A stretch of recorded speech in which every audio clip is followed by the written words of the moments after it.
அஸ்ஸலாமு அலைக்கும். எல்லாரும் எப்படி இருக்கீங்க? இன்றைக்கி இந்த வீடியோவில் குரோம்பேட்டையில் உள்ள தி மெட்ராஸ் கிராண்ட் ஹோட்டலை பற்றி பார்க்க போகிறோம்.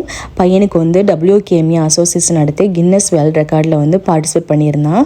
அப்போ சென்னை போயிருந்தப்போ இந்த ஹோட்டலில் தான் தங்கியிருந்தோம். எங்களுக்கு ரொம்ப பிடிச்சிருந்துச்சி. ரொம்ப காமாகவும் நீட்டாகவும் இருந்தது. நல்ல ஒரு ஃபேமிலி ஹோட்டல். நீங்கள் ஃபேமிலியோடு வரணும்னா இந்த ஹோட்டலை விசிட் பண்ணுங்கள். இது ப்ரொமோஷன் வீடியோ எதுவுமே இல்லை. நாங்கள் போயிருந்தப்போ எங்களுக்கு பிடிச்சிருந்துச்சி. அதனால் உங்களோட ஷேர் பண்ணுறேன். நம்ம ரூமுக்கு வந்தாச்சு. ரைட் ஹேண்ட் சைடில் சோஃபா கொடுத்துருக்காங்க. ஃப்ரண்ட்டில் வந்தோம்னா காஃபி டீ போடுற மாதிரி கெட்டில் வாட்டர் பாட்டில் 2 கொடுத்துட்றாங்க. 2 கப் இருக்குது. பக்கத்துலேயே ஸ்டடி டேபிள் இருக்குது. அப்புறம் ஒரு 3 பேர் படுக்கிறாப்புல ஒரு நீட்டான பெட்டு.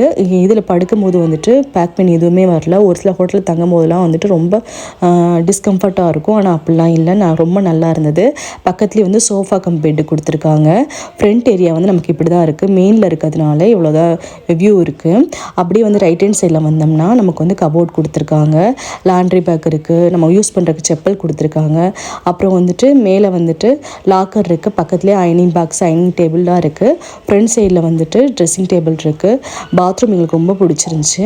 நாங்கள் போனப்போ இந்த ஹோட்டலில் தங்கும்போது எனக்கு ரொம்ப ஒரு கம்ஃபர்ட் ஃபீலாக இருந்துச்சு. அதோட உங்களோட ஷேர் பண்ணுறேன்.